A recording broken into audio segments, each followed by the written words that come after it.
দেখুন ফতুল্লা গাদ্দার পর এখন জাকির সম্রাট 3 লঞ্চকে ওভারটেক করবে প্রিন্স কামাল 1।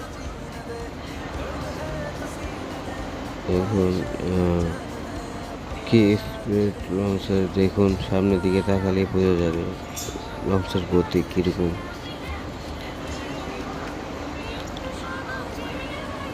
ফতুল্লা ঘাটে এখনই 2টি লঞ্চ আছে।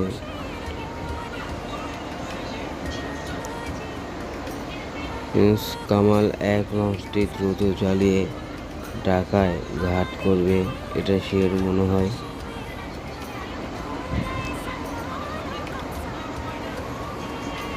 অনেক দ্রুত গতি, দেখুন দেখলে বোঝা যায়।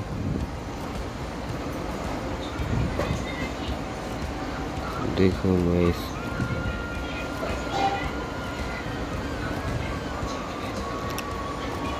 প্রায় ওভারটেক করে ফেলছে, জাকির সম্রাটকে প্রায় ওভারটেক করে ফেলছে।